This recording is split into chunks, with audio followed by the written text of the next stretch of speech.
এক ফুটফুটি আপু শুনবো তার জীবনের গল্প, জীবন বৃত্তান্ত। আসসালামু আলাইকুম আপু।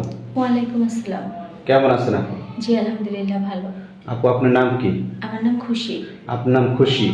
আপনি তো অনেক খুশি দেখা যাইতেছে। আপনার নামটি কে রেখেছে আপু? আমার মা। আপনার মা, চমৎকার, খুব সুন্দর নাম রেখেছে। আপু আপনার বয়স কত? আমার বয়স 20 বছর প্লাস। 20 বছর। আপনি লেখাপড়া করেছেন? জি এসএসসি পাস করেছি। SSC pass. মূলত আমার ক্যামেরার সামনে আপনি কিসের জন্য আসছেন? আপনাদের ক্যামেরার সামনে আসছি তার কারণ হচ্ছে আমার মা তো গরিব, সে তো মানুষের বাসায় কাজ করে, সে তো আর যৌতুক দিয়ে আমাকে বিয়ে দিতে পারবে না।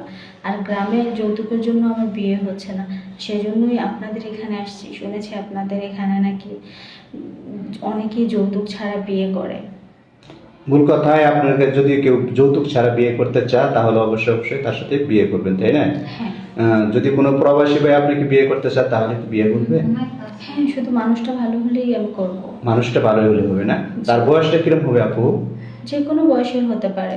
যে কোনো বয়সের হতে পারে, মানে মেন কথা হচ্ছে আপনি বয়সকে প্রাধান্য দিচ্ছেন না। না, মানে মনটা ভালো হলেই চলবে, মনটা তাই না? ভালো হইতে হবে। আসলেও আমাদের এখানে যারা লক করে দেখেছে 30, 35, 40, 45, 50 বছর বয়সেও ছেলেরা এরকম ভাবে লক করে, তাদেরকে কি বিয়ে করবেন আপনি? হ্যাঁ, যদি দেখি সব দিক থেকে মানুষটা সঠিক আছে তাহলে আমি বিয়ে করব।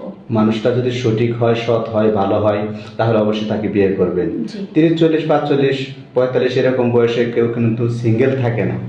জি। কারো বউ মারা গেছে, কারো বউ আছে কিন্তু বাচ্চা হচ্ছে না, এরকম এরকম কোনো ভাই যদি আপনাকে নক দেয় দ্বিতীয় বিয়ে করার জন্য, আপনি কি রাজি আছেন? হ্যাঁ, যদি তার কোনো দোষ না থেকে থাকে, তার কোনো দোষের কারণে তার স্ত্রী চলে যায়নি কিংবা মারা গেছে, আমি করব। তার যদি কোনো সন্তানও থাকে তাকেও নিজের সন্তানের মতো করে মানুষ করব। মানে কোনো দোষ না থাকলে তাহলে আপনি তাকে বিয়ে করবেন।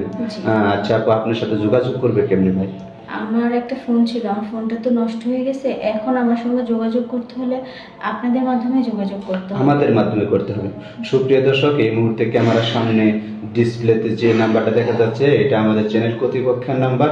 এটা এই খুশি আপুর নাম্বার না। যদি কেউ আপনারা যোগাযোগ করতে চান এই নাম্বারে ইমো আছে, হোয়াটসঅ্যাপ আছে। ইমো হোয়াটসঅ্যাপে ভয়েস কল করবেন, ভয়েস কল করে জানাবেন। আমরা অবশ্যই অবশ্যই খুশি আপুকে যোগাযোগ করিয়ে দিব। খুশি আপু আমাদের অফিসে বেশ কয়েকদিন থাকবে, অবশ্যই অবশ্যই আপনারা যোগাযোগ করতে পারবেন। আচ্ছা আপু, আপনি তো মুসলিম, তাই না? জি। নামাজ কালাম পড়ে? জি পড়ি। নামাজ কালাম পড়েন না? আচ্ছা, কোরআন শরীফ পড়তে পারেন? বেশি পারি না। বেশি পারেন না, মানে শিখছেন, বেশি পারেন না একটু? বানান করে একটু একটু পড়তে পারি, কোরআন শরীফ মানে ওইভাবে পড়তে পারি ও না। আচ্ছা আচ্ছা। বিয়ের পরে স্বামীকে কোথায় নিয়ে যাওয়ার ইচ্ছা আছে আপনার? নামাজ পড়ে সাথে জান্নাতে নিয়ে যাওয়ার ইচ্ছা আছে। জান্নাতে? মানে জান্নাত পর্যন্ত আপনি যাইবেন, এটা ইচ্ছা আছে না? ইচ্ছা আছে, এখন বাকিটা তো ইনশাআল্লাহ আমরা আশা করি অবশ্যই অবশ্যই